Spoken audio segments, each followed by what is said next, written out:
하나님 말씀은 열왕기하 7장 15절에서 20절까지입니다. 우리 같이 한 목소리로 함께 읽겠습니다. 그들이 그들의 뒤를 따라 요단에 이른즉 아람 사람이 급히 도망하느라고 버린 의복과 병기가 길에 가득하였더라. 사자가 돌아와서 왕에게 알리니 백성들이 나가서 아람 사람의 진영을 노략한지라. 이에 고운 밀가루 한 스아에 한 세겔이 되고 보리 두 스아가 한 세겔이 되니 여호와의 말씀과 같이 되었고, 왕이 그의 손에 의지하였던 그의 장관을 세워 성문을 지키게 하였더니 백성이 성문에서 그를 밟음에 하나님의 사람의 말대로 죽었으니 곧 왕이 내려왔을 때에 그가 말한 대로라.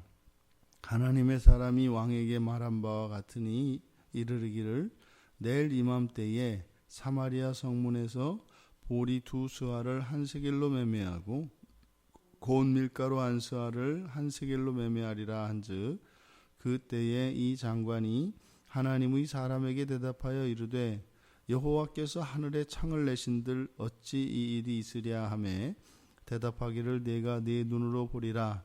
그러나 그것을 먹지는 못하리라 하였더니 그의 장관에게 그대로 이루어졌으니 곧 백성이 성문에서 그를 밟음에 죽었더라. 아멘. 마침내 이스라엘 왕은 그 눈먼 나병 환자인 이 네 사람의 나병 환자들로부터 전해 들은 이 아름다운 소식, 그 아람 군대의 진영 안에 모든 것들이 그저 널려 있더라라고 하는 그 소식을 이제는 믿을 수 없었는데, 그래서 그것을 확인하기 위하여 정탐꾼을 보냅니다. 그래서 그 정탐꾼들이 그들의 뒤를 따라 4명의 나병 환자를 따라간 것이겠죠. 요단에 이른즉 아람 사람이 급히 도망가느라고 버린 의복과 병기가 길에 가득하였다. 그 사실이 맞았던 거죠. 맞는 거죠. 그러니까 여기서 참 알 수 없는 것은 이들이 얼마나 급했으면 의복과 병기, 심지어는 말까지 버리고 갔다고 이제 성경은 이야기를 하거든요. 그러니까 하나님께서 하나님께서 하시는 그 일들은 정말로 당연한 것이겠습니다만 우리의 상상을 초월하는 것이다라는 것. 그래서 자꾸만 우리는 하나님의 일을, 또한 하나님을 우리의 사고 속으로 우리들이 펼칠 수 있는 그 상상의 한계 내로 제한하려고 하는 그런 경향이 있습니다. 그런데 하나님이 하시는 일은 언제나 우리를 뛰어넘는, 우리를 초월하는 것이다 라고 하는 것을 잊어서는 안 됩니다. 우리의 하나님은 우리를 초월하시는 초월자이십니다. 그분이 언제나 우리와 함께 하십니다. 정탐꾼의 보고를 들은 왕, 이제 그제서야 믿지 않을 수 없었고, 백성들이 이제 나가서 노력했다 이렇게 이야기합니다. 그러니까 이렇게 그림이 그려지는 거죠. 그 전장터에 버려진 수많은 물자들, 그것들을 이제 가지러 성문이 열리고 온 백성들이 그것을 다 나가는 겁니다. 그리고 그 전장터에 버려진 그런 군수 물품들을 백성들이 다 이고 지고 끌고 오는 거죠. 그러니까 그것이 얼마나 많았으면, 얼마나 가져온 것이 많았으면 그렇게 물가가 100배 이상 그렇게 싸졌겠습니까? 사람을 잡아먹어야 하는, 자식을 잡아먹어야 하는 그런 끔찍한 상황에 있었던 사마리아 성에 이제는 그런 물자들이 들어오게 되자 100배 이상의 물가가 이제 싸지는 일이 생겼습니다. 이 일은 엘리사를 통해서 주신 그 하나님의 그 예언의 성취를 말하는 거죠. 그런데 본문을 보면은 15절에서 정탐꾼이 갔던 이야기를 하고 그 다음부터 이제 뭐 백성들이 이렇게 해서 했던 얘기가 똑같이 이제 반복이 되는 것을 우리가 보게 됩니다.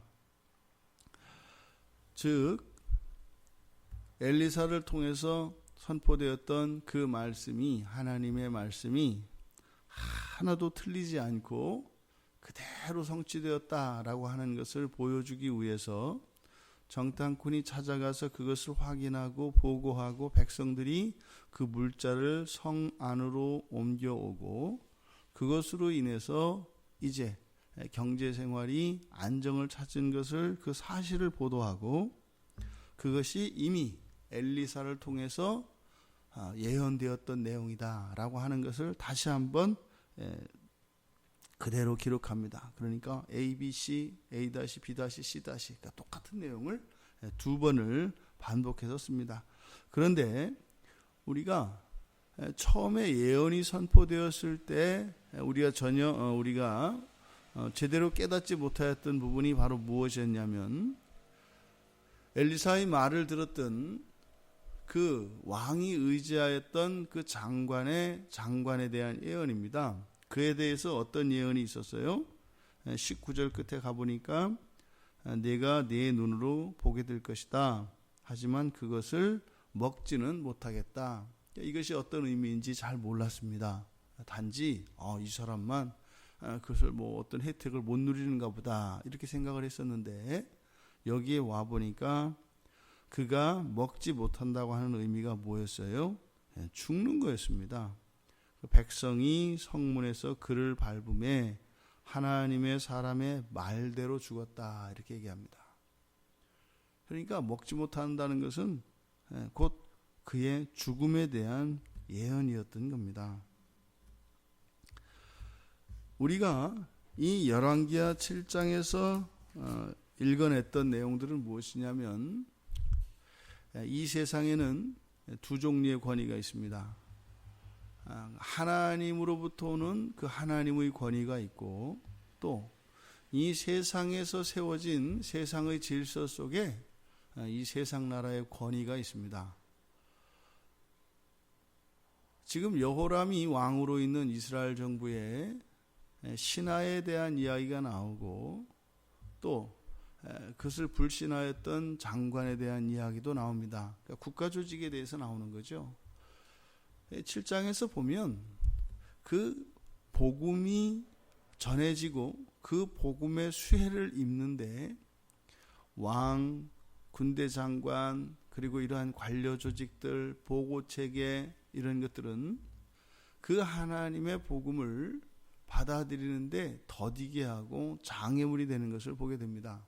그리고 그것은 하나님의 말씀을 즉각적으로 받아들이는 것이 아니라 항상 의심하고 또 그것을 다시 한번 확인하는 이런 과정들이 계속 7장에서 나오고 있습니다.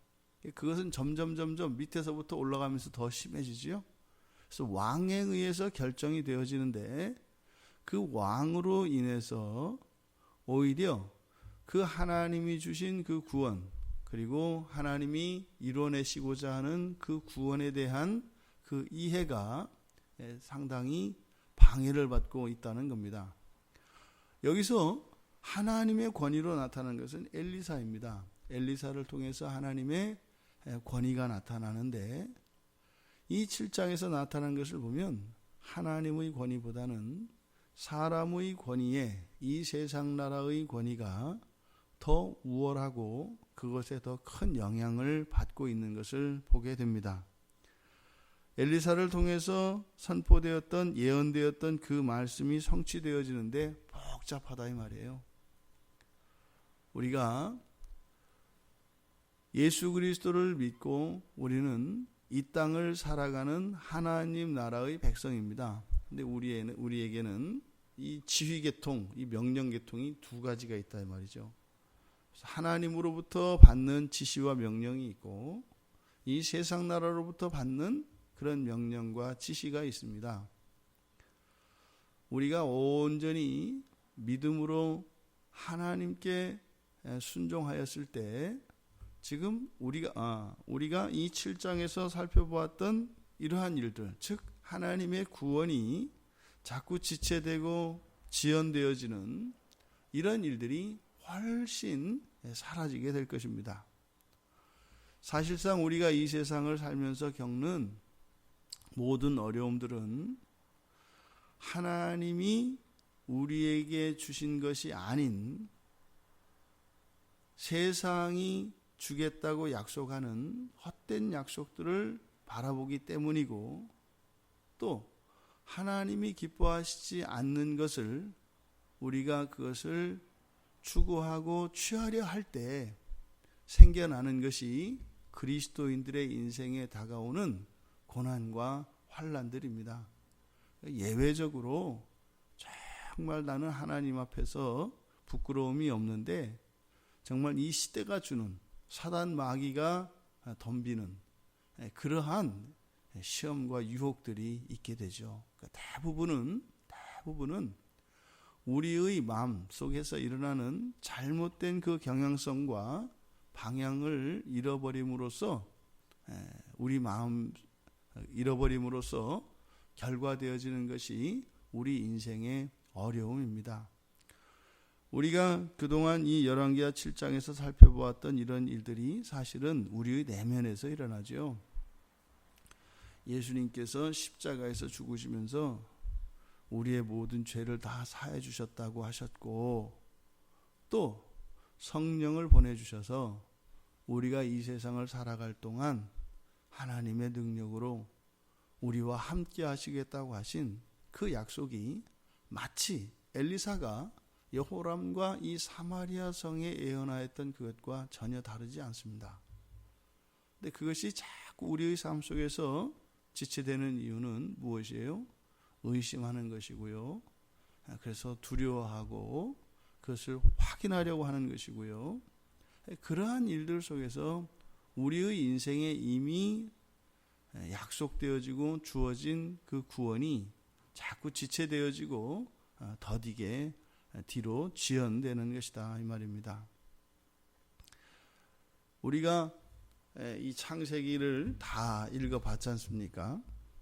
그래서 그 창조의 그 정점에는 사람이 있다는 것을 우리 모두 압니다.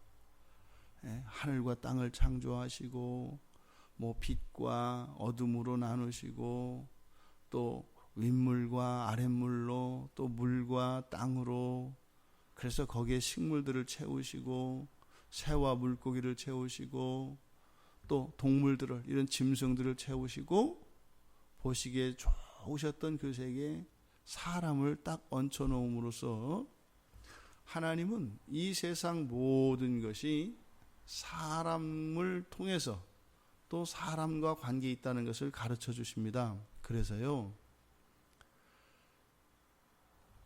아우구스티누스가 한 아주 멋진 말이 있습니다. 사람은 하나님 없이 사람은 할 수 없고, 또 하나님은 사람 없이 하나님은 계획하지 않으신다.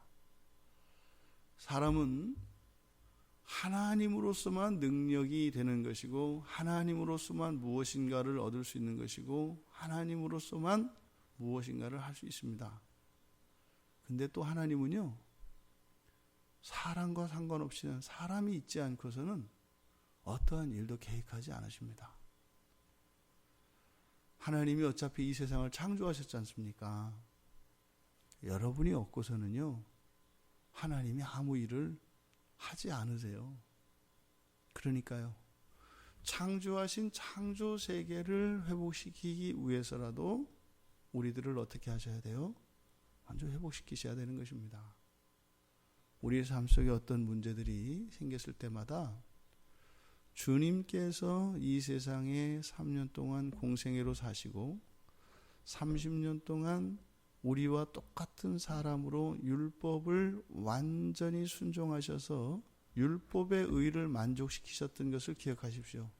그것은 누구를 위한 것이었다고요? 나를 위한 것이었다는 겁니다. 지금 엘리사를 통해서 하나님이 주신 구원의 메시지, 왜 이 말씀을 하시는 거예요? 바로 하나님의 백성, 그들을 향하여 있는 것입니다. 이 세상의 모든 일들이 여러분을 위하여 있습니다. 이 세상을 회복시키시려고 하시는 하나님, 여러분을 통하여 그 일이 일어납니다. 이미 예수 그리스도를 통해서 우리에게 성취시켜 주신 그 구원, 우리들에게는 그 구원을 이루는 일들이 주어져 있습니다. 그것은 구원을 위해서, 완성시키기 위해서 우리들이 해야 되는 어떠한 의무이거나 마무리가 아닙니다. 되어진 그것에 함께 참여함으로 그 하나님의 창조의 영광 안에 우리를 부르시는 것이죠. 오늘 하루 우리들에게 우리의 삶이 주어져 있습니다. 하루의 삶을 살게 될 것입니다. 엘리사가 선포하였던 사마리아 여성의 구원, 그것이 여러분들을 통하여 이 세상의 구원을 이루게 될 것입니다.